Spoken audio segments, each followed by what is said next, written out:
여러분 안녕하세요. 신성대학교 김광옥 교수입니다. 6강 에너지 대사는요, 총 2시간으로 나눠져 있고요. 차례를 먼저 보도록 하겠습니다. 에너지의 근원과 전환, 인체 에너지의 대사량, 에너지 측정법을 첫 번째 시간에 보고요. 다음 시간에는 에너지 소비량 계산법과 한국인 에너지 섭취 기준, 그 다음에 에너지 균형과 체중 관리에 대해서 알아보도록 하겠습니다. 그러면 먼저요, 1강 에너지 대사에 관련된 1강에 들어가서는요, 방금 말씀드렸듯이 에너지의 근원과 전환, 어떻게 전환되는가, 에너지가 또 어디서 바탕이 되고 어떻게 전환되는가를 알아보고요. 인체에는 또 에너지 대사가 어떻게 진행되는가, 그 에너지를 측정하는 방법에 대해서 알아보도록 하겠습니다. 들어가 보시죠. 본격적인 수업에 들어가기 전에요, 지난 시간에 배웠던 내용을 복습하지 않을 수가 없는데요. 지난 시간에는 단백질의 강의 내용에 대해서 3시간에 걸쳐서 공부를 했습니다. 잠깐 짚고 넘어가도록 하겠습니다. 단백질은요, 생물의 생명 유지에 필수적인 영양소로서 동식물의 조직세포의 구조적 기능적 특성을 유지하는 역할을 담당한다고 했습니다. 5대 영양소 중에서 인체를 구성하는 가장 기본적인 중요한 요소라고 배웠는데요.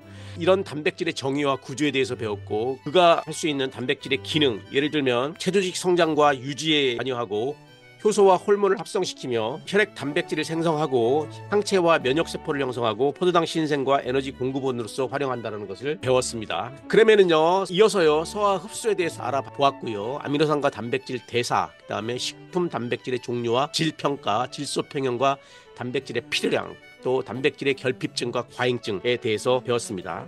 단백질의 결핍증과 과잉증은 짚고 넘어가지 않을 수 없겠는데요. 단백질 결핍증에서는 과시오코아가 마라스무스에 대해서 이야기했죠. 이미 대한민국에서는 단백질 결핍증에 걸린 사람을 볼 수가 어렵습니다. 북한이나 아프리카에서 볼 수 있는 내용들이죠. 그러면 과잉 섭취는 어떻게 되겠는가? 무엇보다도 아무리 좋은 영양소라도 과잉해서 섭취하면 문제가 되겠죠. 단백질의 과잉 섭취에 관련된 내용은 동풍이라든지 칼슘이 인체로 배출되기 때문에 칼슘 부족으로 인한 골다공증이 발생된다고 얘기를 했습니다. 이어서요, 단백질 급원에 대해서 알아보았습니다. 단백질은 말씀드렸듯이 인체에 구성하는 가장 중요한 3대 영양소 중에 하나이기 때문에 단백질의 충분한 급원 성분인 멸치와 대두, 다랑어, 새우, 돼지 부산물이나 닭고기, 고등어, 돼지고기, 오징어 같이 단백질이 충분하게 들어있는 육류를 섭취해야 된다고 많이 배웠습니다. 모두 기억하시리라고 봅니다. 그러면은요, 본격적으로 들어가서요, 제6장 1 에너지 대사를 배우기 전에 수업의 궁극적인 목적에 대해서 알아보도록 하겠습니다. 이 수업을 배우는 궁극적인 목적은 우리가 에너지 대사를 통해서 건강하고 행복한 건강을 유지한다 라는 수업의 목표를 가지고 왔습니다. 마찬가지로 에너지 대사를 배우기 전에 OX 퀴즈를 3개 가지고 왔는데요. 일반적인 상식입니다. 첫 번째 퀴즈 들어가겠습니다. 탄수화물 함량이 적은 식사를 하면 인체는 공복시와 비슷한 반응이 일어난다. 지난 시간에 배웠던 단백질의 내용이었는데요. OX로 답하여 보겠습니다. 이게 O일까요? X일까요? 정답은 O입니다. 맞죠? 탄수화물 함량이 적은 식사를 하면 인체는 공복시와 비슷한 반응이 일어납니다. 자, 두 번째 퀴즈 들어가겠습니다. 에너지 섭취량이 에너지 소비량보다 많을 때 체중이 증가한다. O일까요? X일까요? 정답은 O입니다. 우리가 들어간 만큼 자동차가 달리듯이 인체도 에너지 섭취량이 에너지 소비량보다 많을 때 체지방으로 변환돼서 지방이 만들어지기 때문에 체중이 증가할 수밖에 없습니다. 모두 다 아시는 내용이지만 중요하기 때문에 짚고 넘어갔습니다. 마지막 3번째 퀴즈 들어가 보도록 할게요. 아이들은 체구가 작기 때문에 체중 킬로그램당 에너지 필요량이 성인보다 적다? 이렇게 생각하실 수가 있겠는데요. 정답은 오답입니다. 에너지 필요량은 성별, 연령별, 체격에 따라서도 상당히 다릅니다. 더군다나 활동량이 아주 높은 어린이의 경우에는 필요한 에너지 대사가 많이 이루어지기 때문에 에너지의 필요량도 더 많다라고 할 수 있습니다. 그렇기 때문에 정답은 노입니다. 본격적으로 들어가서 에너지의 근원과 전환에 대해서 알아보도록 할게요. 지난 시간에 우리가 단원 소화와 흡수에 대해서 배웠듯이 에너지 대사, 즉 대사라는 말이 무엇인가 다시 한번 기억해 보도록 하겠습니다. 에너지의 대사의 정의는 생물체가 몸 밖으로부터 섭취한 영양물질을 몸 안에서 분리하고 합성하여 생체 성분이나 생물 활동에 쓰는 물질이나 에너지를 생성하고 필요하지 않는 물질을 몸 밖으로 내보내는 작용을 우리가 대사라고 얘기했습니다. 에너지는 뭘까요? 에너지는 에너지의 뜻을 모르시는 분은 없을 텐데요. 인체가 생명을 유지하고 성장하며 생리적 기능을 유지하기 위해서는 에너지가 필수적으로 필요합니다. 여러분 다 동의하실 겁니다. 자동차가 휘발유가 있어야지 가듯이 우리 인체도 영양분을 섭취해야지 움직일 수 있는 것이죠. 우리가 사용하는 모든 에너지의 근원은 태양에너지라는 거 명심하시기 바랍니다. 식물은 태양 에너지를 이용해서 광합성을 통해 탄수화물을 생성하고 이를 바탕으로 동물과 사람은 에너지를 얻게 됩니다. 자연적인 섭리겠죠. 이처럼 인체는 식물성 식품과 동물성 식품을 섭취하여 얻은 에너지를 체내에서 ATP 형태로 전환시키고 이를 이용하여 생명을 유지하고 신체 활동을 하게 됩니다. 그러면은 ATP라는 말이 나왔는데요. 이 ATP라는 전문 용어가 무엇일까요? APT라고 하면은 아르노사인 트라이포세이트라는 약자인데요. 이것은 한국말로 번역을 한다면 아데노신 3인산이라는 뜻입니다. 이 아데노신 3인산은요, 약자로 ATP라고 쓰고요. 아데노신의 인산기가 3개 결합된 유기화합물로 세포의 에너지원으로 작용되는 것을 이야기합니다. 설명이 어려운데요. 이렇게밖에 설명을 드릴 수밖에 없는 것을 양해 바라겠습니다. 이 정도로 이해가 됐다고 보고요. 에너지의 근원과 전환을 준비된 그림을 통해서 알아보도록 하겠습니다. 앞에서 말씀드렸듯이요, 모든 에너지의 근원은 이 태양에서 비롯된다고 하는데요. 태양이 식물들의 광합성을 통해서 탄소와 산소 2개 또는 수소와 산소로 결합해서 식물성 광합성이 이루어지고 이것이 탄수화물이 생성되고 이것을 에너지원으로 쓰거나 동물들의 섭취로 인해서 소와 양들이 식물을 섭취하겠죠. 이것들이 에너지원으로 변형이 된 다음에 인체로 들어가서 탄수화물이나 지질 혹은 단백질로 변환이 됩니다. 이것이 포도당이나 지방산, 아미노산으로 다시 변형이 되고요. 화학적 전기적 열 에너지로 전환됩니다. 그래서 결국 신체 생명을 유지한다든지 신체 활동으로 이용된다든지 생리적 기능을 조절한다든지 체세포 성장 유지에 활용이 된다는 것입니다. 이처럼 신체 활동이나 생명 유지는 결국 역으로 들어가서 보면 모든 에너지의 근원은 태양에서 비롯된다라는 거 다시 한번 강조를 드리고요. 인체가 생명을 유지하고 성장하며 생리적 기능을 유지하기 위해서는 에너지가 반드시 필요하고 에너지의 근원은 태양이다 라는 거 기억해 두기 바랍니다. 그러면 식품 에너지와 ATP에 관련돼서 알아보도록 할게요. 포도당이나 지방산, 아미노산에 저장되고 있는 식품 에너지는 소화 흡수 과정을 거친 후 세포에서 분해되고 미토콘드리아에서 전자 전달계를 통과하며 화학적 에너지인 ATP로 전환되게 되는데요. 이 과정에서 식품 에너지의 약 20에서 45%만이 ATP로 전환된다는 것입니다. 나머지는 열로 발산돼서 체온을 유지하는 데 쓰여지게 되는데요. ATP는 아데노신의 인산기가 3개 달인 화합물로서 모든 생물의 세포 내에 존재하며 생물의 에너지 대사에서 매우 중요한 역할을 하고 있는 물질입니다.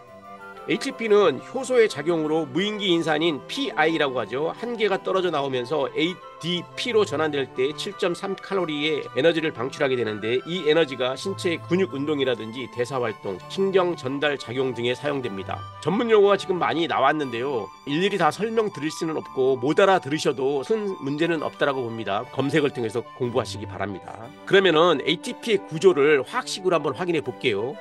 복잡합니다. 머리가 벌써 아파오는데요. 구조화학식은 구조화학에 의해 결정된 분자 구조를 그래픽으로 표현한 것을 우리가 구조라고 하는데요. 과학자나 화학자, 식품학자들이 화학 활동에 의한 구조화학에 대해서 결정을 해보니까 아데노신과 인산기, 즉 ADP와 무기인산 PI를 결합한 것을 우리가 아데노신 3인산 즉 ATP라고 하는데요. 이것을 현미경으로 보니까 질소 1개와 수소 2개를 비롯해서 탄소나 질소부터 해가지고 수소와 같은 분자식을 구성한다는 것인데요. 아데노신 3인산을 분자식으로 구조해서 펼쳐놓았을 때 이러한 구조식을 가지고 있다라는 것으로만 이해하시기 바라겠습니다.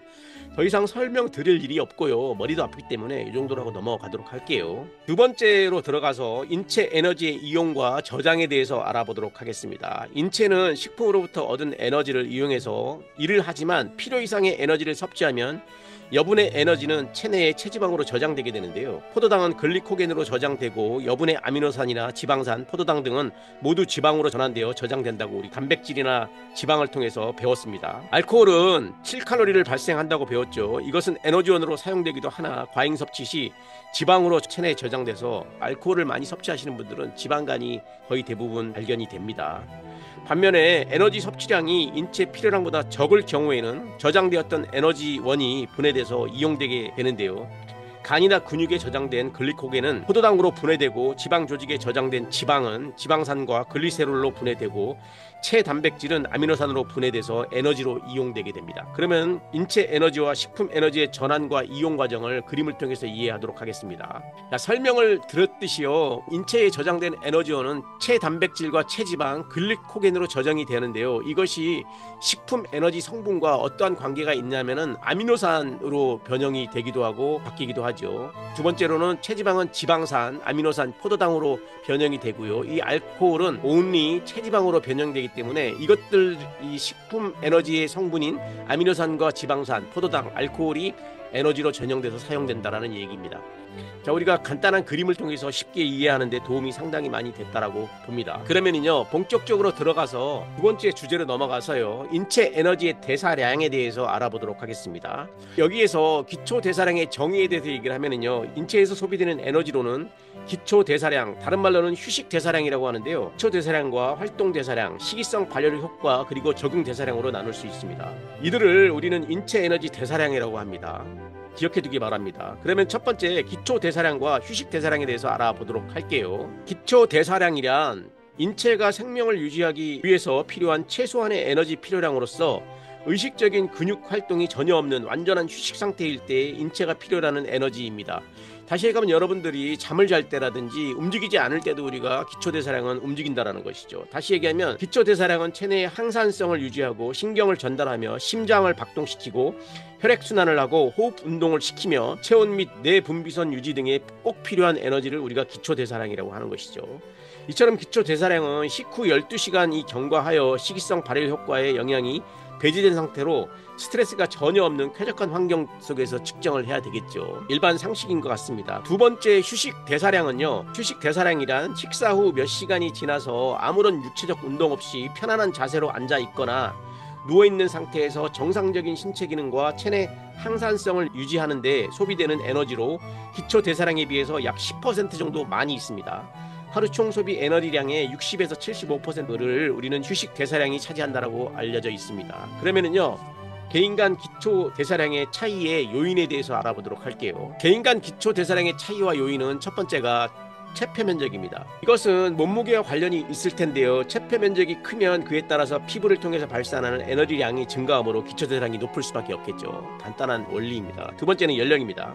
기초대사량은 신생아기부터 점차 증가해서 생후 2세 전후에 가장 높아지는데요. 그러나 그 이후 감소해서 20세 전후부터 중년까지 일정하게 유지된 후 점차 낮아져서 노년기에는 가장 낮아지게 됩니다. 세 번째는 성별인데요. 여자는 남자에 비해서 근육량이 적어 남자보다 5 내지 10% 정도 낮은 기초대사량을 보이게 됩니다. 네 번째는 체온입니다.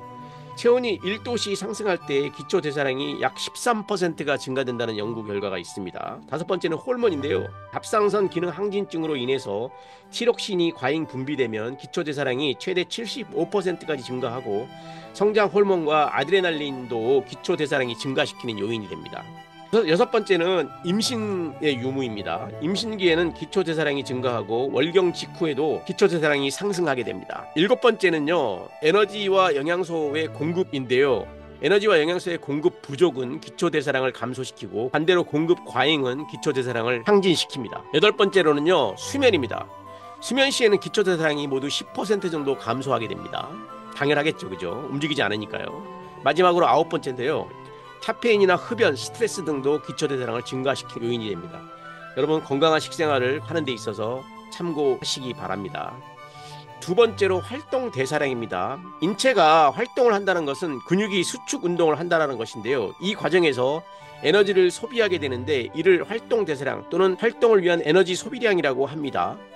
이 활동 대사량은 일일 에너지 소비의 20 내지 40% 정도를 차지하는데요. 활동 강도 및 활동 시간에 따라서 달라지고 체중과 체구 성분에 의해서 영향을 받는데 근육이 많을수록 활동을 할 때 에너지 소비량이 많아지게 됩니다. 당연하겠죠. 세 번째로는 식이성 발열 효과입니다. 섭취한 식품이 장에서 소화되거나 흡수되는 과정과 각 영양소가 체내에서 운반, 대사되는 과정을 우리는 소비되는 에너지라고 합니다. 혼합 식사를 하는 경우 총 에너지 소비의 10% 정도를 이 에너지 대사량이 차지하는데요. 섭취하는 식사 열량 영양소 구성비에 따라서 달라지는데 단백질 섭취의 경우는 가장 높고 지질 섭취의 경우는 낮아지게 됩니다. 또한 강한 향신료에 의해서 증가되기도 한다는 거 염두에 두시기 바랍니다. 예를 들면은요, 소화율이 98% 차지하는 탄수화물은 식이성 발열 효과가 10에서 15%이고요. 지질은요, 소화율이 95%를 차지하며 식이성 발열 효과가 3에서 4% 정도 차지합니다. 세 번째로 단백질은요, 소화율이 92%를 차지하는데요. 식이성 발열 효과는 15에서 30%로 측정이 됩니다. 마지막으로 100%의 소화율이 보이는 알코올은 식이성 발열 효과가 20% 정도 발열된다고 합니다. 그러면은요, 네 번째로 적응 대사량에 대해서 알아보도록 하겠습니다. 인체가 변화하는 환경에 적응하기 위해서 소비되는 에너지로 추위에 노출되거나 과식이나 부상, 스트레스 등의 상황에서 신경 및 호르몬 분비의 변화에 의해서 열이 발생하여 소비되는 에너지를 우리는 적응 대사량이라고 하는데요. 총 에너지 소비의 10% 정도를 차지하지만 실제 일일 에너지 필요량을 계산할 때는 전혀 포함되지 않습니다. 그러면 계속 이어서요, 에너지 측정법에 대해서 어떠한 방법이 있는지 한번 알아보도록 하겠습니다. 먼저 에너지 측정법에 들어가기 전에 우리가 단위에 대해서 알아보면요, 에너지를 표시하는 단위로는 칼로리와 줄이 있죠. 일반적으로 대한민국은 미국식에 따라서 에너지를 칼로리라고 이야기하는데요. 이 줄은 독일식 방법으로서 한국에서 많이 사용하지 않습니다. 이것은 1칼로리는 물 1ml를 섭씨 14.5도에서 15.5도 1도씨 상승시키는 데 필요한 열량으로, 에너지 단위는 1000칼로리를 단위로 해서 킬로칼로리로 표기를 합니다. 줄을 설명하면은 1kg의 무게를 1m로 이동시키는 데 필요한 힘인 1N의 힘으로써 물체를 1m만큼 이동시키는 데 필요한 에너지로 1kcal를 4.184kJ이라고 표현이 됩니다. 참고하시기 바랍니다. 그러면은 본격적으로 들어가 가지고 식품 에너지의 측정법에 대해서 알아볼게요. 식품의 에너지는 우리가 봄 열량계로 측정하는데요. 다음 장에 그림이 있으니까 열량계의 이름이 봄입니다. 봄, BOMP, 이 봄인데요. 식품 시료가 연소될 때 발생하는 열을 몸의 온도 변화를 이용하여 측정하는데, 식품 에너지를 킬로칼로리로 환산하는 방법입니다. 봄 열량계에는 일정량의 식품을 놓고 그 식품을 태우게 되면요, 열이 발생하면서 공간을 둘러싸고 있는 물의 온도를 올리게 되겠죠. 그러므로 식품을 태우기 전과 후에 물의 온도 차를 알아내서 식품의 연소열을 계산할 수 있는 것입니다. 봄 열량계로서 식품의 열량을 측정하면 탄수화물은 1g에 4.15kcal, 지질은 9.45kcal, 단백질은 5.64kcal, 알코올은 7.1kcal의 연소율이 나타나게 되는데요. 이 값은 실제 인체에서 이용되어 나오는 생리적 에너지 가보다 높은데, 이는 인체의 에너지 효율량이 열량계보다 떨어지기 때문입니다. 그러면은 그림을 통해서 한번 볼게요. 이것이 BOMB, 폭탄이라는 뜻인데 봄 열량계의 그림입니다. 여기서 물을 집어넣고 이 안에 온도계를 집어넣어서 점화형 전선을 통해서 식품을 태우게 되면 온도계가 14.5도에서 15.5도로 1도씩 올라가게 되는 것을 측정하게 됩니다. 그림을 보면은요, 온도는 시간과 비례하겠죠. 이처럼 섭취된 식품은 체내에서 완전히 소화되지 못하므로 체내에 사용될 수 있는 에너지는 측정된 연소 열량의 소화 흡수율을 곱해 주어야 하는데요. 탄수화물이나 지질, 단백질의 소화 흡수율은 각각 0.98, 0.95, 0.92이므로 이를 곱해주면 소화 가능 에너지가 계산되게 됩니다. 한편 단백질의 에너지원으로 이용될 때는 질소가 소변을 통해서 배설되기 위해서 요소를 합성하는 과정에서 에너지가가 손실되므로 단백질 1g당 요소 합성에 소비되는 에너지량인 1.25kcal를 담해 주어야 합니다. 이렇게 소화 흡수율과 체내에서 손실되는 에너지를 감안하면 에너지에서 이용되는 각 열량소는 1g당 생리적 에너지가가 탄수화물이 4칼로리, 지질이 9칼로리, 단백질이 4칼로리, 마지막으로 알코올이 7칼로리가 되는 것이죠. 그래서 결국 우리가 4497로 외우게 되게 됩니다. 그러면은 표를 통해서 각 열량소의 에너지가를 이해하도록 하겠습니다. 제가 지금 방금 거창하게 설명드린 내용을 도표 하나로 쉽게 이해할 수가 있는데요. 에너지 근원이 탄수화물이나 지질, 단백질, 알코올로 봤을 때 봄 열량계를 통해서 에너지가를 구하면 탄수화물은 4.15, 지질은 9.45, 단백질은 5.65, 알코올은 7.1인데 소화흡수율이 98, 95, 92, 100으로서 곱하기를 총 에너지량의 0.98을 곱해버리면 에너지 손실 칼로리가 구분이 되고요. 생리적 에너지가가 정확하게 나오게 되죠. 이 상용가는 우리가 이용할 수 있는 그람당 킬로칼로리는 총 에너지 곱하기 소화 흡수율 빼기 에너지 손실로 정해서 독립된 생리적 에너지가는 탄수화물이 4칼로리, 지질이 9칼로리, 단백질이 4칼로리, 알코올이 7칼로리인 것입니다. 그래서 우리는 에너지가의 칼로리 계산은 4497로 독립이 된 것입니다. 다 이해가 됐으리라고 봅니다. 세 번째로 들어가서요, 인체 에너지 대사량을 측정하는 방법에 대해서 알아볼게요. 먼저 첫 번째로 가장 많이 사용하는 직접 열량 측정법인데요. 이것은 인체가 소비되는 에너지를 직접적으로 측정하는 방법으로 열량계 안에서 실험 대상자가 활동하는 동안 생성되어 발산하는 열을 직접 측정하는 방법입니다. 인체에서 사용된 에너지는 결국 열로 발산되는 것을 이용한 방법으로 식품의 열량을 측정하는 방법인 봄 열량계와 같은 원리입니다. 이 방법으로 인체 에너지 대사량을 측정하기 위해서는 특수한 설비가 필요하고 비용이 많이 들기 때문에 최근에는 거의 사용하지 않지만, 이것이 직접 열량 측정법에 관련된 그림인데요. 우리 초창기에 가장 많이 사용했습니다. 봄 열량계를 크게 만들어 놓은 곳으로 사람이 직접 들어가서 공기 배출을 통한 온도를 측정하는 방법인데 비용이 많이 들어가겠죠. 과거에 초창기에 사용했던 방법으로 지금은 비용이 많이 들어가므로 좀 더 쉬운 방법을 사용하고 있습니다. 그러면 두 번째로 간접 열량 측정법에 대해서 알아볼게요. 간접 열량 측정법은 인체가 활동 시 소비되는 산소량과 배출되는 이산화탄소량을 측정해서 각 활동 시 소비되는 에너지를 계산하는 방법으로서 호흡기를 사용하여 산소와 이산화탄소의 양을 측정하는 방법입니다. 이는 인체가 열량 영양소로부터 에너지를 낼 때 사용하는 에너지원의 종류에 따라서 일정한 산소를 소비하고 일정량의 이산화탄소를 배출한다는 사실을 기초에 둔 방법입니다. 그림에서 보시면 아시겠죠? 전문가가 앞에 있고 자전거를 타는 사람을 통해서 호흡기를 꽂아놓고 코로 호흡을 할 수 있으니까 코를 마개로 막아야 되겠죠. 이렇게 측정을 시킴으로써 열을 측정하는 방법이신데요. 이 간접 열량 측정법으로 인체가 소비되는 에너지를 측정하기 위해서는 먼저 호흡기의 수를 계산한 후 대사되는 열량 영양소의 조성비를 예측하여 소비 에너지를 계산하는데, 이 방법은 호흡 개수를 생성된 CO2량에 소비된 산소의 양을 나누는 것인데요. 이 호흡 개수 지표를 계산하는 방법은 굳이 외우지 않아도 되겠습니다. 호흡개수, 우리가 약자로 RQ라고 하는데요. 이것은 생성된 CO2의 양을 배출된 탄소의 양으로 나누는 것인데요. 우리가 전문가가 아니기 때문에 굳이 외울 필요는 없다라고 봅니다. 이 외에도 호흡개수는 산화되는 영양소에 따라서 다른데요. 탄수화물이 산화될 때는 6분자의 산소가 필요하고 6분자의 이산화탄소가 발생하므로 호흡개수가 1이기 때문에 이러한 산정식이 나타나게 됩니다. 중성지방을 계산하는 방법이고요. 여기서 단백질은 원소 조성이 일정하지 않고 소변으로 배설되는 요소로 인해 에너지 손실이 있어서 호흡개수가 정확하지 않은데, 여기서 0.8 정도로 추정합니다. 즉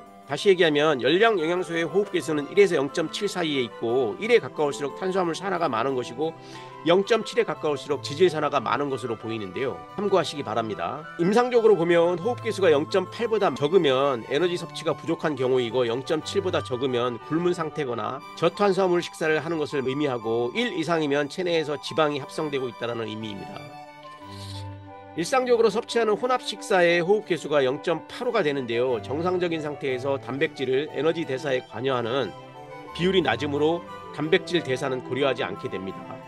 표 6-2에서 보는 바와 같이요. 비단백 호흡 개수에 따른 탄수화물과 지질의 산화 비율의 산소 1리터에 대한 에너지 소비량을 나타낸 것인데요. 특수한 상황에서 소비된 산소량과 배출된 이산화탄소량을 측정한 후 표를 이용해서 그때의 에너지 소비량을 계산할 수 있습니다. 예를 들어서 기초대사량을 측정하는 조건에서 일정 기간 동안 신체의 산소 소비량을 15.7리터, 이산화탄소 배출량이 12리터였다면 이를 이용하여 호흡개수를 계산한 후 다음과 같이 기초대사량을 계산할 수가 있습니다. 호흡개수 계산법과 기초대사량의 계산법이 있는데요. 참고만 하시고 일반적인 상식에서는 모르셔도 되겠습니다. 마지막 세 번째인 인체 에너지 대사량 측정법의 이중표시 수분 방법에 대해서 알아볼게요.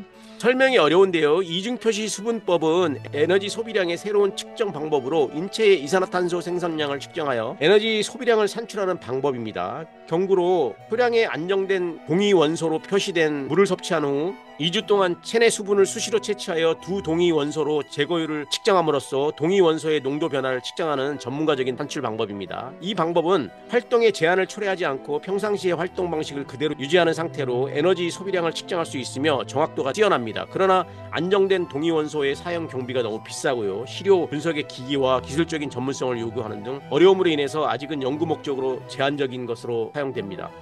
물론 전문가와 비용이 많이 들어가기 때문에 일반적으로 사용하기에는 어렵겠죠. 그래서 에너지 대사량 측정법에 대해서 알아보았습니다. 직접 열량 측정법, 간접 열량 측정법, 그 다음에 마지막으로 이중표시 수분 방법에 대해서 알아보았습니다. 이번 시간에 강의 요약을 해볼게요. 에너지 근원과 전환에 대해서 알아봤고요. 인체의 에너지 대사량과 에너지 측정법에 대해서 알아보았습니다. 자, 마지막으로 에너지 소비량의 계산법은 다음 시간에 이어서 계속하도록 할게요. 에너지 측정법에서 알아보았습니다. 수고했습니다. 다음 시간에 만나도록 하겠습니다. 수고했습니다. 여러분 안녕하세요. 제6강 에너지 대사에 대해서 공부하고 있습니다. 지난 시간에 에너지의 근원과 전환, 인체의 에너지 대사량, 에너지 측정법에 대해서 배웠고요. 이번 시간에는 에너지 대사 두 번째 강의로서 에너지 소비량 계산법과 한국의 에너지 섭취 기준, 그 다음에 시간이 남으면 에너지의 균형과 체중 관리에 대해서 배워보도록 하겠습니다. 그러면은요, 지난 시간에 에너지 대사 1강의 복습을 해보는 시간을 가져보겠는데요. 지난 시간에는 에너지 근원과 전환, 인체의 에너지 대사량, 에너지 측정법에 대해서 배웠습니다. 인체가 생명을 유지하고 성장하며 생리적 기능을 유지하기 위해서는 에너지가 필요합니다. 우리가 사용하는 에너지의 원천은 태양 에너지입니다. 식물은 태양 에너지를 이용하여 광합성을 통해서 탄수화물을 생성하고 이를 바탕으로 동물과 사람은 에너지를 얻게 됩니다. 인체는 식물성 식품과 동물성 식품을 섭취하여 얻은 에너지를 체내에서 ATP 형태로 전환시키고 이를 이용하여 생명을 유지하고 신체 활동을 하게 된다고 배웠습니다. 두 번째는요, 인체 에너지의 대사량에 대해서 배웠는데요. 인체에서 소비되는 에너지로는 기초 대사량, 다른 말로는 휴식 대사량이라고 하지요. 활동 대사량과 시기성 발열 효과, 그리고 적응 대사량, 이 세 가지로 구분된다라고 배웠습니다. 이들은 우리가 일반적으로 인체 에너지 대사량이라고도 합니다. 마지막 세 번째로는요, 에너지 측정법에 대해서도 배웠는데요. 에너지 측정법의 단위는 우리가 칼로리와 줄이 있다라고 그랬죠. 우리는 영국이나 미국식을 따라서 칼로리라는 단위를 사용한다고 했는데요. 식품 에너지 측정법에는 봄 열량계를 통해서 측정을 하는데요. 1칼로리는 물 1ml를 섭씨 14.5도에서 15.5도씨로 1도씨 상승시키는 데 필요한 열량으로 에너지의 단위를 1000칼로리를 단위로 해서 킬로칼로리라고 사용한다고 배웠습니다. 다 기억하시리라고 봅니다. 마지막으로 인체 에너지의 대사량 측정법에는요, 직접 측정하는 직접 열량 측정법과 간접으로 측정하는 간접 열량 측정법이 있다라고 배웠습니다. 모두 기억하시리라고 생각을 합니다. 그러면은 에너지 대사 제6장 2강 배우기 전에 나는 에너지 대사에 대하여 얼마나 알고 있나요? 일반 상식을 체크해보는 시간을 가져보도록 할게요. 퀴즈 세 가지를 가지고 왔는데요. 먼저 첫 번째 퀴즈입니다. OX로 답하여 주시면 되겠습니다. 같은 신체 활동을 하는 사람들의 에너지 필요량은 모두 같다? 정답은 노입니다. 에너지 필요량은 성별과 연령별, 체격에 따라서도 상당히 다르기 때문에 같은 신체 활동을 하는 사람들의 에너지 필요량은 모두 같다라는 것은 오답입니다. 일반 상식이었습니다. 두 번째 퀴즈 볼게요. 마찬가지로 OX로 답해 주시기 바랍니다. 과일이라도 과잉 섭취하면 체중이 증가한다? 정답은 예스죠. 과일도 당분이라고 하는 탄수화물을 섭취하고 있기 때문에 과일을 많이 먹어도 살이 찌게 됩니다. 잘 기억해 두시기 바랍니다. 마지막 세 번째 퀴즈는요, 지나치게 뚱뚱한 것은 너무 많이 먹기 때문이다? 일반적으로 봤을 때 정답이라고 생각할지 모르겠지만은요, 영양학적으로 봤을 때 살이 찌는 것은 섭취량에 비해서 소비량이 적기 때문이다 라는 것입니다. 다시 얘기하면 움직이지 않아서 살이 찐다라는 것입니다. 먹은 만큼 움직인다면 절대 살이 찌지 않습니다. 꼭 명심하여 주시기 바랍니다. 정답은 노입니다. 그러면 본격적으로 들어가서요, 오늘 배우게 될 네 번째 주제인 에너지 소비량 계산법에 대해서 알아보도록 하겠습니다.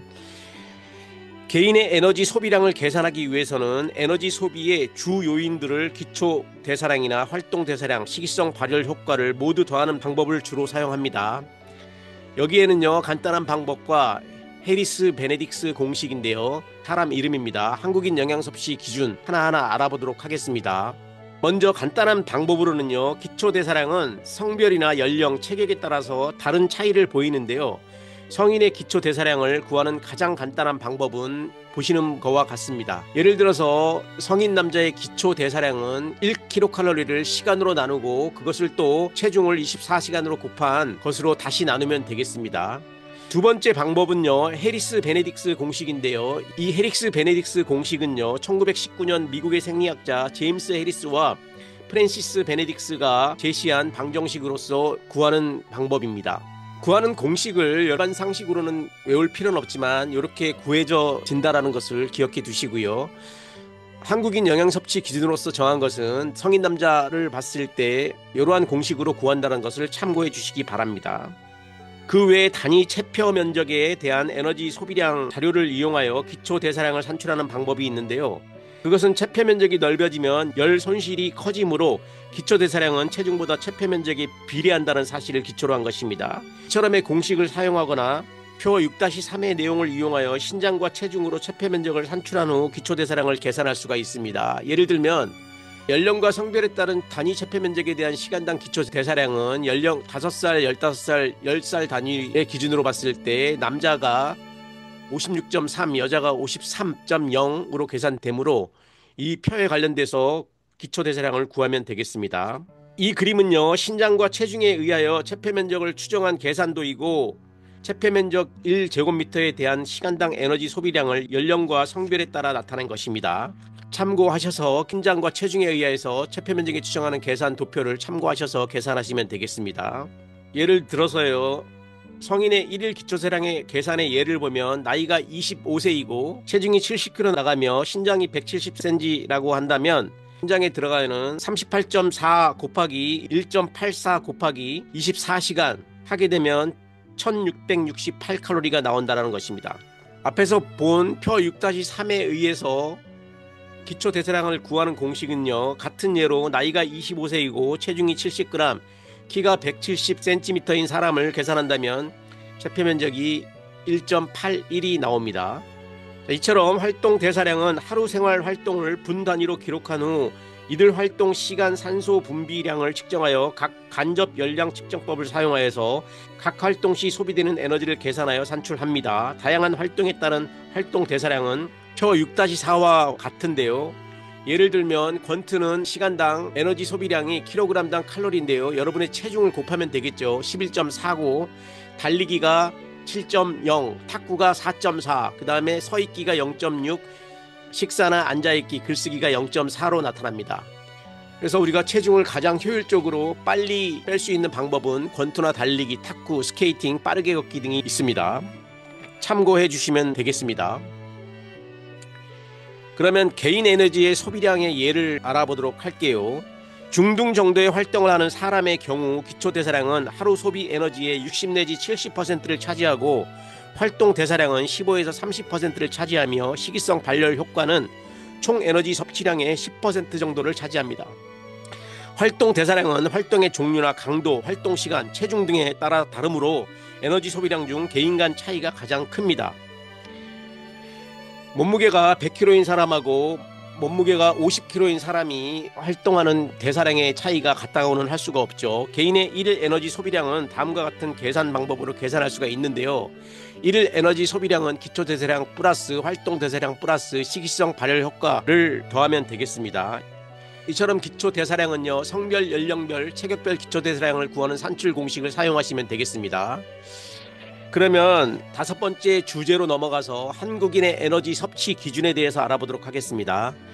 에너지는 과잉 섭취 시 체중 증가가 나타나고 그 결과 여러 성인병의 발생 위험도가 증가하게 되므로 필요량의 안전율을 고려하여 더해주는 다른 영양소들의 권장 기준과는 달리 에너지 권장량은 인구 집단의 평균 요구량을 필요량으로 책정하고 있습니다. 에너지 필요량은 기초 대사량, 활동 대사량 및 시기성 발열 효과를 고려해서 책정하게 됩니다. 한국인의 에너지 섭취 기준은 수차례에 걸쳐서 수정 보완하여 최종 2020년도에 5년 전이네요. 에너지 영양 섭취 기준에 의해 설정되었는데요. 섭취 기준으로 성별과 연령에 따라 필요 추정량이 설정되었습니다. 이에 따라서 기초 대사량은요, 한국인의 영양소 섭취 기준에 사용된 기초 대사량은 성별, 연령별, 체격별 기초 대사량을 구하는 산출 공식을 사용하였습니다. 성인의 기초 대사량은 앞에서 언급한 공식을 사용하여 구하면 됩니다. 두 번째 활동 대사량은요, 신체 활동에 따른 에너지 소비량은 활동의 정도에 따라서 매우 다르므로 신체 활동 수준을 4단계로 구분하여 적용하였는데요. 신체 활동 수준이란 총 에너지 소비량을 기초 대사량으로 나눈 값으로 비활동적, 저활동적, 활동적, 매우 활동적으로 구분하게 됩니다. 그래서 비활동적은요, 신체 활동 수준이 1.0 이상 1.4 미만을 정하였고요. 저활동적은요, 신체 활동 수준을 1.4에서 1.6 미만인 경우, 활동적은 신체 활동 수준이 1.6 이상에서 1.9 미만의 경우고, 마지막으로 매우 활동적은 신체 활동 수준이 1.9에서 2.5 까지를 정하였습니다. 여러분들의 신체 활동의 수준은 어느 정도 되는지 생각해 보시기 바랍니다. 이처럼 비활동적 수준은 입원 환자 등 활동이 극히 제한된 사람들의 활동 수준에 해당되며 규칙적으로 운동하지 않고 지내는 일반 사무직 종사자들은 대부분 저활동적 수준에 해당됩니다. 그러면 표 6-5에서 보는 바와 같이 활동 수준별 신체 활동의 예를 보면은요, 수면을 신체 활동 수준을 0으로 봤을 때 옆으로 눕기나 앉아서 책 읽기, 서예라든지 TV 시청, 대화나 요리, 이처럼 일반적인 휴식이나 여가 활동을 1.1에서 1.9로 보고요. 지하철이나 버스 서서 탑승한다든지 쇼핑이나 산책, 세탁처럼의 활동을 저강도 활동, 즉 2.0에서 2.9로 보고 정원 손질이라든지 보통 속도로 걷기나 목욕이나 자전거 타기, 아기를 업고 보행한다든지 게이트볼을 한다는 것은 중강도 활동으로서 3.0에서 5.9까지의 범위를 정해놨습니다. 마지막으로 고강도 활동은 6.0 이상의 활동을 의미하며 근력의 트레이닝이라든지 에어로빅, 노젓기, 조깅이나 테니스, 배드민턴, 배구, 스키, 축구, 스케이트, 수영, 달리기 등을 예로 하고 있습니다. 신체 활동의 수준을 이해하는 데 도움이 되는 표였습니다. 그러면 2020년도 한국인 영양 섭취 기준의 에너지 섭취 기준표에 나타난 성별, 연령별 에너지 필요 추정량 대표 수치는 단체 급식에서 에너지 제공량의 적절성 여부를 판단하는 기준으로 활용하기 위해서 제시된 것입니다. 에너지 필요량은 성별과 연령별은 물론 체중이나 신장 및 활동 정도에 따라서 매우 다르게 결정되므로 영양 상담 시에는 개개인의 특성에 근거하여 개별 에너지 필요 추정량을 계산하여 사용하도록 권장합니다. 한국인의 연령, 체위 기간별 에너지 섭취 기준을 보면은요, 성별을 영아나 유아나 남자나 여자로 구분하였습니다. 여기에서 특수한 상태인 임신부나 수유부를 따로 구분하였는데요. 여러분 연령을 남자로 놓고 봤을 때 19세에서 29 있을 때 평균 신장이 174.6, 체중이 68.9, 체질량 지수가 22.6으로 봤을 때 에너지 필요량 추정치는 표준이 2600입니다. 성을 놓고 봤을 때요, 여러분 나이 19세에서 29세의 성인을 놓고 봤을 때 평균 신장 161.4에서 체중이 55.9, 체질량 지수가 21.4를 평균으로 봤을 때 에너지 필요 추정량은 2000kcal입니다. 앞에서 장황하게 어렵게 설명한 계산법을 모르더라도 보건복지부나 한국영양학회에서 2020년 한국인 영양섭취 기준의 표를 제시한 바와 같이 여러분 나이를 놓고 봤을 때 일반적으로 성인 남성 기준으로 2600kcal를 하루에 섭취하면 되겠고요. 여성은 1800에서 2000칼로리 정도를 섭취하시면 되겠습니다. 여기서 주의할 내용은요, 임산부나 수유부는 여기에서 플러스 340이라든지 450, 전반기에는 플러스 340, 임신 후반기에는 플러스 450의 칼로리를 하루에 더해 주시면 되겠습니다. 마찬가지로 수유부도 아이에게 젖을 물리는 기간을 수유부라고 하죠. 수유 기간에는 플러스 340kcal를 하루 더해서 섭취하시면 되겠습니다. 이해하는 데 도움이 많이 됐습니다. 그러면 한국인의 에너지 주요 급원식품은 표 6-8과 같은데요. 주요 급원식품은 콩기름과 과자, 라면, 백미, 국수, 빵, 소고기, 샌드위치, 햄버거, 피자를 놓고 봤을 때 여기에 들어간 100g당 에너지의 함량은 콩기름이 915, 지질이니까 칼로리가 굉장히 많이 들어있죠. 과자는 494, 라면은 469, 백미는 357, 국수는 291, 빵은 279, 소고기가 223, 샌드위치가 229로 리스트에 높은 식재료이고요. 떡이 213, 돼지고기가 186, 고구마가 141, 달걀이 136, 소주가 127, 우유가 65, 맥주가 46 순으로 칼로리를 함유하고 있습니다. 이처럼 식품별 에너지 함량을 알아보았고요. 다음으로는 에너지의 주요 급원 식품에 대해서 알아볼게요. 1회 분량당 함량을 에너지 주요 급원 식품으로서 보기 좋게 보도록 하겠습니다.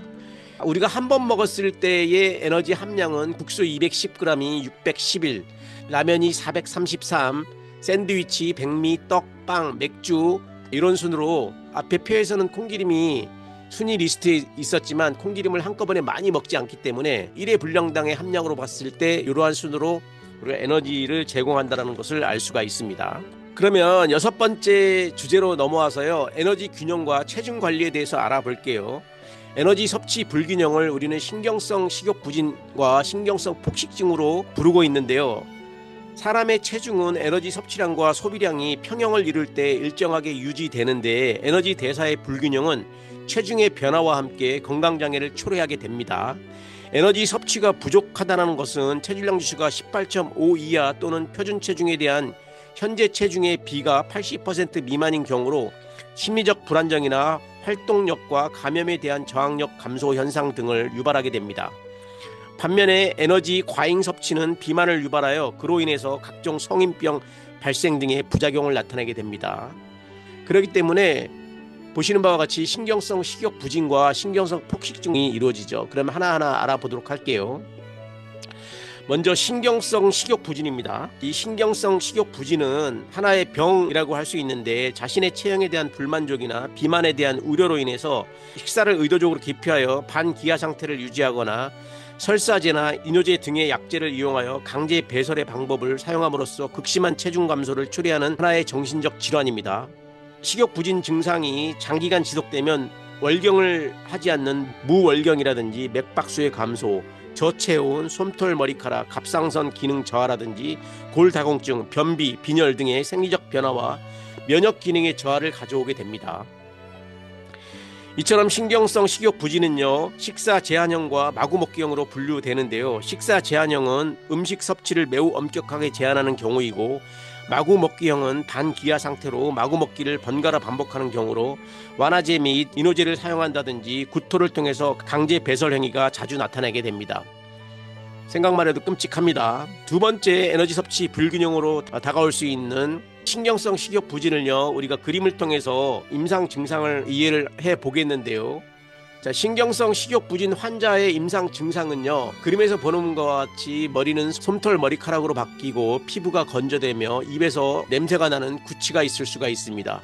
가슴에서는요, 맥박수가 감소하고 장에서는 변비나 복통, 설사가 이루어질 수 있고 무월경이 올 수가 있습니다. 우리가 인체를 조직하는 뼈에서는 칼슘이 빠져나가서 골다공증이 올 수가 있습니다. 그래서 만병의 근원이 될 수가 있는 신경성 식욕 부진, 여러분들 주의하시기 바랍니다. 두 번째, 에너지 섭취 불균형으로 올 수 있는 신경성 폭식증에 대해서 알아보도록 할게요.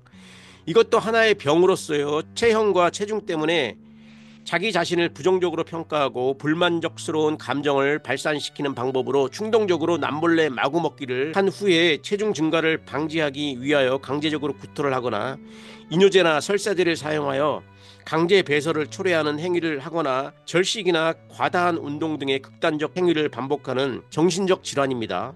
이 병은 구토로 인하여 위산이 구강 및 식도를 자극하게 되어서 치아의 에나멜층이 침식되어 식도에 염증을 초래하게 됩니다.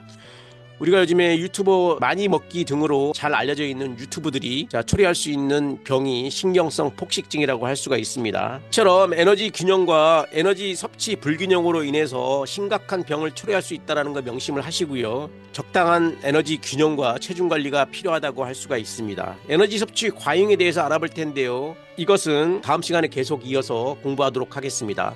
자, 마지막으로 에너지 과잉 섭취에 관련된 준비된 영상을 보도록 할게요. 참고하시기 바랍니다.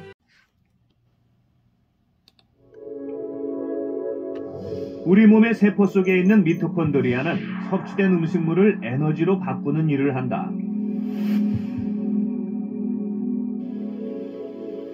문제는 이들을 에너지로 태우기 위해서 반드시 비타민과 미네랄이 필요하다는 사실이다. 이들은 소량이지만 우리 몸에 없어서는 안 되는 핵심 영양소다. 한 끼의 식사만으로 이들 미량 영양소를 골고루 채우는 것은 쉽지 않다. 만일 비타민과 미네랄이 부족할 경우 미토콘드리아는 섭취한 음식을 에너지로 모두 사용하지 못한다. 에너지로 바뀌지 못한 영양분들은 혈액을 떠다니며 그대로 몸에 축적된다. 그로 인해 살이 찌게 된다. 에너지 과잉 섭취가 초래하는 병에 대해서 유익한 영상이었던 것 같습니다. 그러면은요, 이번 시간에 강의를 요약해 보도록 하겠습니다. 이번 시간은 에너지 대사 두 번째 강의로서요, 한국인의 에너지 소비량 계산법에 대해서 알아봤고요, 한국인의 에너지 섭취 기준과 에너지 균형과 체중 관리에 대해서 알아보았습니다.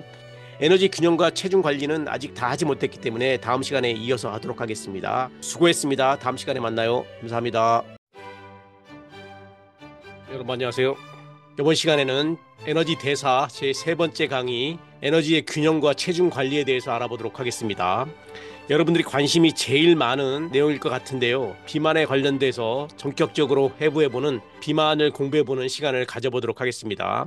그러면은요, 지난 시간에 배웠던 내용을 복습을 해보겠습니다. 지난 시간에는 에너지 소비량 계산법에 대해서 배워봤죠. 개인의 에너지 소비량을 계산하기 위해서는 에너지 소비의 주 요인들인 기초 대사량과 활동 대사량, 시기성 발열 효과를 모두 더하는 방법을 주로 사용한다고 했습니다. 다 기억나실 거라고 생각합니다. 다음으로는요, 한국인의 에너지 섭취 기준에 대해서 알아봤는데요. 에너지는 과잉 섭취 시 체중 증가가 나타나고 그 결과 여러 성인병이 발생 위험도가 증가하게 되므로 필요량의 안전율을 고려해서 더해주는 다른 영양소들의 권장 기준과는 달리 에너지 권장량은 인구 집단의 평균 요구량을 필요량으로 책정하고 있습니다. 에너지 필요량은 기초 대사량이나 활동 대사량 및 시기성 발열 효과를 고려해서 책정한다고 말씀드렸습니다. 한국인의 에너지 섭취 기준은 수차례에 걸쳐 수정 보완해서 2020년도에 최종 에너지 영양 섭취 기준이 설정되었는데 섭취 기준으로는 성별과 연령에 따른 필요 추정량이 설정되었습니다. 지난 시간에 다 알아봤습니다. 그러면 본격적으로 3강에 들어가기 전에 마찬가지로 나는 에너지 대사에 대하여 얼마나 알고 있나요? OX 퀴즈 문제를 한 문제를 가지고 왔는데요. 같이 한번 보도록 하겠습니다. 신경성 거식증은 식욕을 잃은 증상을 나타난다? 정답이 O일까요? X일까요? 정답은 NO입니다. 신경성 거식증은 항상 배고픔은 느끼지만 통제하는 신경이 더 높아서 먹지 않고 계속 굶는 상태를 이야기합니다. 그러므로 신경성 거식증은 식욕을 잃는 증상을 나타내지 않습니다. 본격적으로 들어가서 에너지의 균형과 체중 관리에 대해서 알아보도록 하겠습니다. 지난 시간에 하다가 말았던 기억이 나는데요. 에너지 균형과 체중 관리는 사람의 체중은 에너지 섭취량과 소비량이 평형을 이룰 때 일정하게 유지되는데요. 에너지 대사의 불균형은 체중의 변화와 함께 건강장애를 초래하게 됩니다. 여러분 다 아시고 계신 내용입니다. 먼저 두 가지에 대해서 알아보았지요. 이 그림을 통해서 보신 신경성 식욕 부진 환자인데요. 이것은 극심한 체중 감소를 초래하는 정신적 질환이라고 얘기했습니다. 두 번째, 절식이나 먹는 것을 중단시키는 것이죠. 절식이나 과다한 운동 등의 극단적 행위를 반복하는 정신적 질환인 하나인 신경성 폭식증에 대해서도 알아보았습니다. 이처럼 신경성 식욕 부진 환자의 임상 증상을 보면은요, 머리카락이 윤기가 없이 솜털로 얇아진다든지 피부가 건조하고 입에서 냄새가 나는 구취가 발생되며 맥박수가 감소하고 변비나 복통, 설사가 이루어지고 월경이 되지 않으며 골다공증이 이루어진다라고 얘기했습니다. 잘 먹어야 되겠습니다. 이번 시간에는 본격적으로 에너지를 많이 먹게 되면 어떻게 되는가, 즉 과잉 섭취하게 되면 어떻게 되는가, 여러분들 다 아시죠? 비만이 되겠죠. 장기간 에너지 섭취량이 소비량보다 많아 과잉의 에너지가 체내 지방 조직에 과다하게 축적돼서 체중이 증가하는 경우를 우리가 비만이라고 하는데요. 비만의 정의를 말씀드렸습니다. 자, 밑줄을 쳤는데요. 이거 중요하니까 꼭 외워두시기 바랍니다. 남자의 경우에는 체지방의 비율이 25% 이상을, 여자의 경우에는 30% 이상일 때를 말하는데, 비만이 되면 합병증으로 당뇨병이나 고혈압, 동맥경화 및 각종 암을 일으켜서 삶의 질을 떨어뜨리게 됩니다. 그러면 왜 남성과 여성의 체지방 비율이 다를까요? 여성은 체질적으로 체지방 함률이 남성과 달라서 차별을 한다고 할 수 있습니다. 그러면은요, 비만이 어떨 때 판정이 되는지 본격적으로 알아보도록 하겠습니다. 비만은 단순히 체중이 많이 나가는 것이 아니고 몸에 지방이 많이 쌓여 여러 가지 합병증을 일으키는 것을 말합니다. 운동으로 인해 근육량이 증가하여 체중이 많아지는 많이 나가는 과체중의 경우는 우리는 비만이라고 하지 않죠. 강호동 씨나 이만기 선수를 몸무게가 많이 나간다 그래가지고 비만이라고 하지 않는 이유는 비만의 판정에는 신체 지수와 체질량 지수, 체지방 측정법 및 지방 조직의 분포 조사 등을 면밀히 따져서 비만을 판정하게 됩니다. 그러면은요, 이 비만이 만병의 근원이라고 그러는 이 비만에 대한 정의를 설명을 아주 잘한 영상이 있어서 황성수 TV에 비만은 병입니다라고 하는 주제를 4분짜리 가지고 왔는데요. 의사 선생님으로 제가 즐겨보는 영상 중에 하나인데 같이 한번 보고 넘어가도록 하겠습니다. 같이 한번 보시죠. 비만은 병입니다. 몸매의 문제, 외관의 문제로 생각합니다만 인식이 잘못돼서 이 당장 급하게 해결해야 될 문제로 생각하지 않기 때문에 그대로 뒀다가 여러 가지 문제 때문에 고생하는 사람들이 많습니다. 그리고 회복이 불가능한 그런 상태까지 가버린 사람들도 있고 그래서 많은 비입니다. 병을 가지고 느긋하게 생각할 사람이 없지 않습니까? 왜 비만을 병이라고 생각하는가 하면은 그냥 생활이 좀 불편한 정도가 아니라 살고 죽고 하는 문제이기 때문에 그렇습니다. 비만이 있은 후에 어떤 병이 잘 생기는가 하면은 고혈압이 잘 생깁니다. 당뇨병이 잘 생기고요. 이 두 병은 무섭다는 것은 아시지 않습니까? 그리고 이 두 병은 평생 약을 쓰지만은 안 낫는다는 것도 잘 알고 계실 거고요. 그리고 암이 잘 생깁니다. 사람을 죽이는 거 아닙니까? 사람들이 가장 무서워하는 것이 이제 암인데 비만과 관련된 암들이 굉장히 많습니다. 암은 빨리 크면서 무한정 자라는 특성을 가지고 있습니다. 암이 잘 자랄 수 있는 영양분이 많다는 뜻입니다. 자, 그리고 비만을 하면은 사람이 움직일 때 자꾸 관절이 닳습니다. 관절이 안 좋아서 관절 수술을 하는 사람들이 굉장히 많습니다. 잘 닳습니다. 그리고 무릎이 잘 닳는 거 아실 거고요. 그리고 발목입니다. 자, 이런 하지에 척추에 관절점이 있으면 움직이기가 굉장히 힘듭니다. 움직이지 못하면 본인도 짜증스럽죠. 힘들고. 그리고 남에게 짐이 될 수가 있습니다. 그리고 이 비만하게 되면 또 다른 많은 문제가 생깁니다. 숨을 쉬기가 굉장히 힘들죠. 코를 골거나 아니면 수면 무호흡증, 자다가 숨이 한 10초 이상 끊기는 문제가 생깁니다. 이러면 다른 사람들하고 같이 지내기가 굉장히 좀 힘들죠. 예, 그리고 어디 움직이려고 그러면은 비만 때문에 움직이는 속도가 굉장히 느려지죠. 다른 사람에게 좀 짐이 되는 그런 경우가 많습니다. 젊은 사람, 특히 학생들에게 청소년들에게 이런 문제가 생기면 또 정신적인 문제까지 생깁니다. 사람이 움츠러들죠. 그리고 어린아이들은 또 놀리기도 합니다. 그러면 놀리면은 공격적이 되기도 쉽고요. 젊은 여성들은 이것 때문에 소리가 됩니다. 그리고 다른 사람을 잘 만나지 않고요. 그러면 또 우울증도 생기고 등등 이런 여러 가지 문제가 생깁니다. 비만하면은 여성들이 임신하기도 굉장히 좀 힘들고요. 임신했을 때 난산할 가능성도 많습니다. 그래서 이 비만이라는 것은 이런 많은 문제들을 파생시키기 때문에 이게 보통 문제가 아닙니다. 결코 외모의 문제가 아니라 심각한 병이라는 인식을 가져야 될 것입니다. 예, 만병의 근원인 이 비만에 대한 설명 잘 들었습니다. 여러분들 비만되지 않도록 체중 관리 잘 해주시기 바랍니다. 그러면 에너지 균형, 비만이 되지 않기 위해서 에너지 균형이 어떻게 이루어지는지 여러분 다 아시고 계시는 내용인데 그림을 통해서 쉽게 이해하도록 하겠습니다. 우리가 체중이 증가하는 이유는요, 에너지 소비보다 에너지 섭취가 많기 때문에 체지방으로 축적된 지방이 붙음으로써 과체중이 되는 거죠. 반대로 에너지 소비량이 에너지 섭취보다 많으면 체중이 감량이 되는 상황이 벌어지겠죠. 그래서 무엇보다도 우리는 에너지 섭취와 에너지 소비를 균등하게 맞추는 적정 체중을 유지하는 것이 좋다라고 할 수가 있습니다. 제가 아까요, 비만의 판정에는 신체 지수와 체질량 지수, 체지방 측정법 및 지방 조직의 분포 조사에 의해서 판정을 한다라고 얘기했는데요. 그러면 비만 판정법에 대해서 알아보도록 하겠습니다. 이것은 신체 지수와 체질량 지수, 총 지방 측정법이라든지 체지방의 분포, 즉 허리 둘레를 구하는 방법을 표로 설명한 것입니다. 여기에 대한 비만의 판정 기준은 엄밀하게 정량적으로 잘 정해져 있습니다. 자, 우리가 가장 많이 사용하고 있는 것은 신장의 100을 빼서 곱하기 0.9를 하는 방법을 우리가 신체 지수라고 하고, 여기에 판정 기준은 경증, 중증, 고도 비만 이렇게 나눕니다. 나오게 되겠죠. 우리가 가장 많이 사용하는 비만의 판정법에서는 체질량 지수인데요. 이건 다른 말로 BMI입니다. BMI는 더 이상 지식이 아닌 일반 상식입니다. 일반적으로 다 BMI 하는데요. 이것은 체질량 지수를 이야기하는 약자이고요. 이것은 간단하게 체중을 신장의 제곱으로 나누는 방법인데 그 결과치가 25에서 30이면 경증, 중증은 30에서 35, 고도 비만은 35에서 40을 나타납니다. 세 번째는 총 체지방 측정법인데요. 이것은 측정기로 피부 두 겹 집기의 두께를 재서 생체 전기 저항 분석법에 의해서 남자가 25% 이상이면 여성이 체중의 30% 이상이면 비만을 판정합니다. 마지막으로 복부 비만을 측정하는 체지방 분포에는요, 허리둘레가 남자가 90cm 이상이거나 여자가 85cm 이상이면 비만을 판정합니다. 말씀드렸듯이 네 가지 비만의 판정법 중에서 가장 많이 사용하고 있는 것은 체질량 지수인데요. 가장 간단하고 쉽게 구할 수 있기 때문에 여러분들도 이 방법을 활용해서 본인이 비만인지 아닌지의 유무를 판단해 보시기 바랍니다. 그러면은 BMI 구하는 방법을 저의 몸무게나 키를 공개해서 같이 한번 구해보는 방법을 알아보도록 하겠습니다. 이것은 말씀드렸듯이 체질량 지수로서요, 체중을 신장으로 나누는 것인데요. 저는 몸무게가 62kg이고 키가 162cm로 작은데요.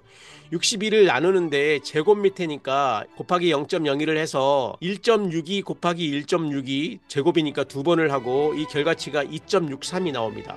그러면 결과치가 나온 2.63을 몸무게인 62로 나누면 결과가 23.58이 나옵니다. 23.58이 어떠한 수치를 가지고 있는지 앞에 내용을 봐서 판정 기준을 보도록 하겠습니다. 23.58이니까 경증 비만이 25에서 30이니까 정상의 수치라는 것을 알 수가 있습니다. 여러분들도 쉽게 계산이 가능하니까 체질량 지수, 즉 BMI를 꼭 한번 구하는 방법을 익히셔서 삶의 질을 관리하는 데 사용하시기 바랍니다.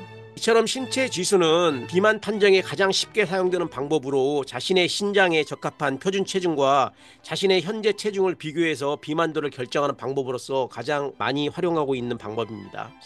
두 번째 체질량 지수인은요, 비만 판정에 가장 널리 사용되고 있는 방법으로 체중을 신장 제곱으로 나누어 구하는데요. WHO에서는 체질량 지수가 20에서 24.9를 정상으로 하고 25에서 30을 과체중으로 30의 이상을 비만으로 판정하였습니다. 그러나 아시아인의 경우에는, 우리 대한민국도 아시아인이죠, 이 경우에는 체질량 지수가 18.5에서 22.9를 정상으로 25 이상을 비만으로 판정합니다. 방금 산정한 제가 23.58이니까 25 미만이니까 정상이라고 판정할 수 있겠습니다. 비만 판정법 잘 한번 기억해 두시고요. 다음으로 체질량 측정법은요, 피하 지방을 2개나 이 갤리퍼라고 하는 기계로 복부나 상완, 허벅지 등을 측정해서 기준치와 비교하는 방법인데요. 마찬가지로 전기 저항법이 있어서 동사무소 같은 데 가보시면 양말을 벗고 올라가서 체질량을 재는 기계가 있을 텐데 16절제 현장으로 쭉 나오죠. 체내에 지방이 많으면 전류가 흐르기 어려워서 전기 저항이 높아진다는 원리를 이용해서 비만을 판정하는 방법입니다. 마지막으로 체지방 분포인데요. 남자는 허리, 엉덩이 비율이 0.95 이상일 때, 여자는 0.85 이상일 때 복부 비만이라고 판정합니다.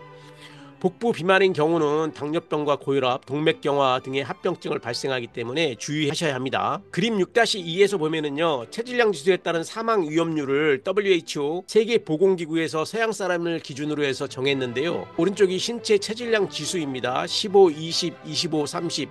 제가 22점이니까 여기 정상 기준에 바람직한 직군에 들어 있고요.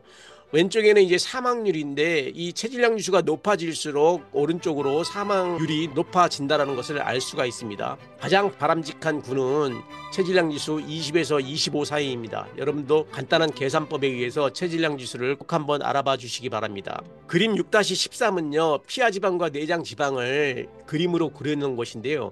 우리가 이제 피하 지방과 내장 지방이 많고 적음에 따라서 허리의 두께가 달라질 수가 있죠. 그래서 허리가 얇은 사람은 피하 지방과 내장 지방이 당연히 없을 거고, 허리가 두꺼운 사람은 비만으로 판정될 수 있는 확률이 높습니다. 그래서 남자 90cm, 여자를 85cm로 비만을 판정한다고 얘기했습니다.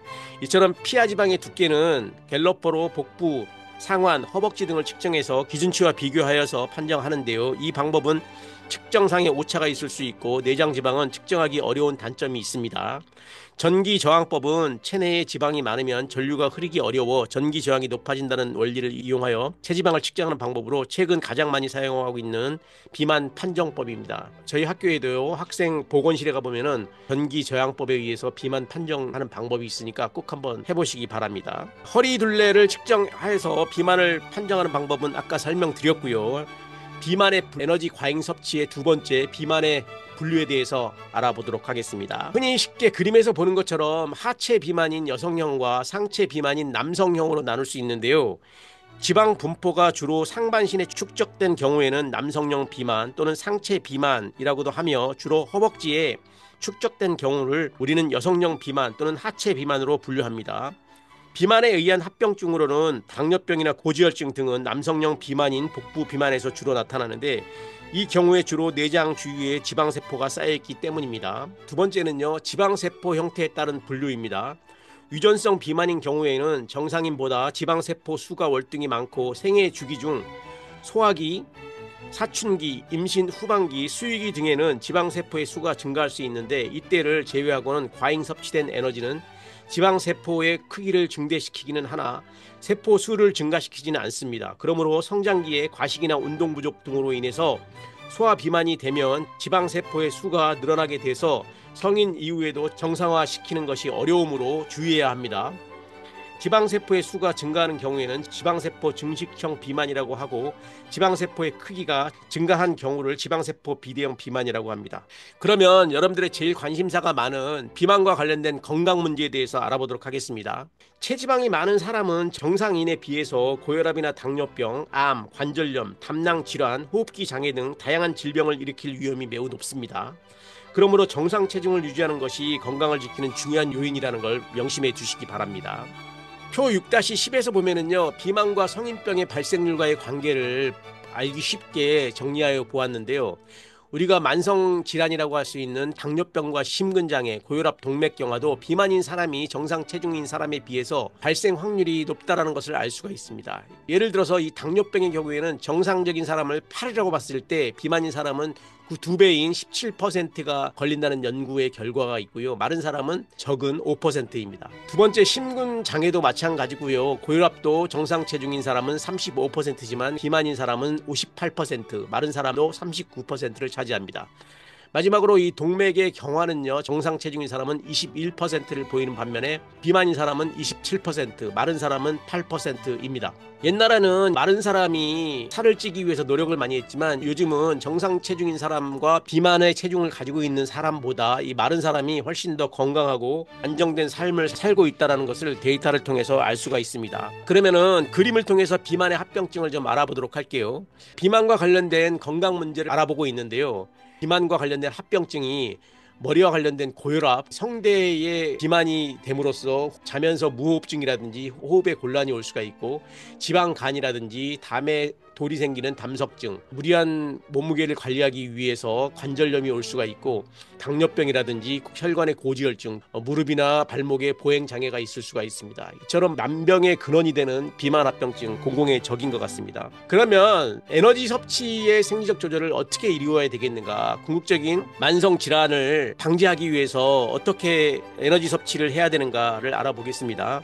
식이 섭취를 유발하는 것은 공복감과 식욕입니다. 먹고자 하는 신체의 기본적인 욕구는 신체의 내적 요인인 공복감과 맛있는 음식의 모양이라든지 냄새 등의 외적 환경 요인에 의해서 발생되는데요. 식이 섭취 조절은 시상하부를 중심으로 에너지 관련 호르몬, 신경 전달 물질, 장이나 지방 조직에서 발견되는 여러 펩티드들이 상호작용을 하여서 영향을 미침으로써 이루어집니다.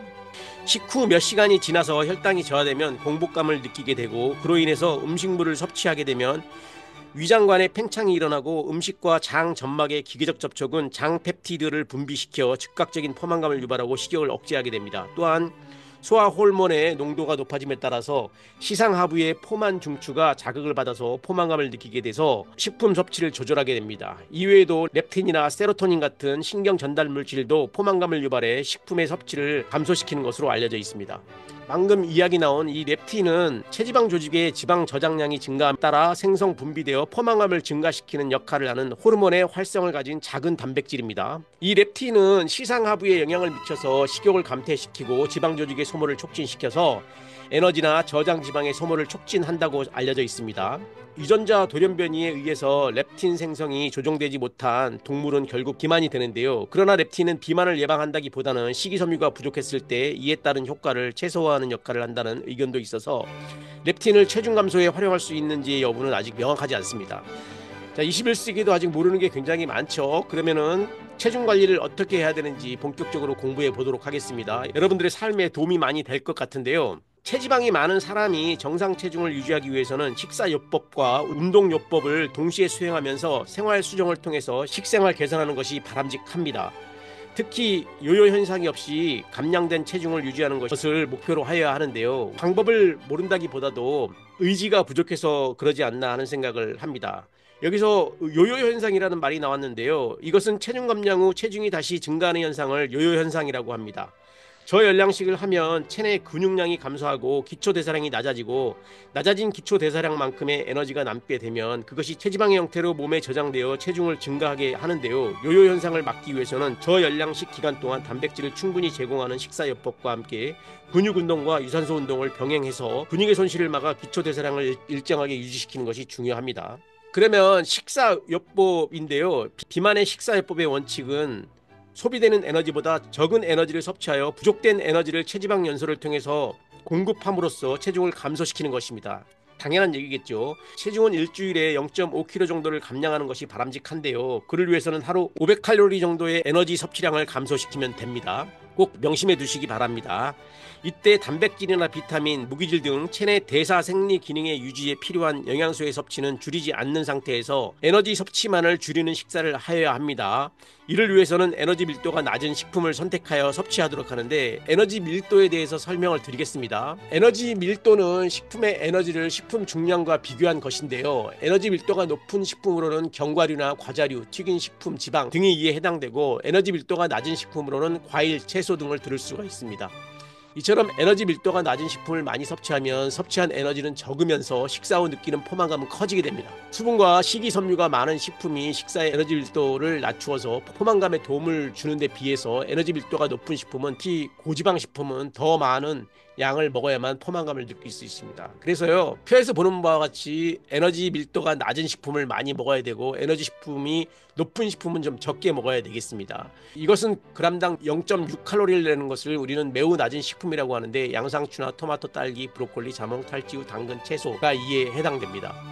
반면에 그람당 4칼로리 이상을 내는 것을 식품 에너지 밀도가 높은 식품이라고 규정하는데요. 이것은 샌드위치나 쿠키, 초콜릿, 베이컨, 감자칩, 땅콩, 땅콩버터, 마요네즈, 버터가 이에 해당됩니다. 여러분, 건강을 위해서 에너지 밀도가 낮은 식품을 선택하여 섭취하시기 바랍니다. 그러면은요, 여기서 비만을 치료하는데 원칙이 있는데요. 기회가 돼서 비만 치료의 원칙을 이야기하겠습니다. 첫 번째는 식사는 하루에 3번 일정한 시간에 하라는 것입니다. 두 번째는 식사는 저열량식으로 하되 영양적으로 균형 있게 먹어야 하고요.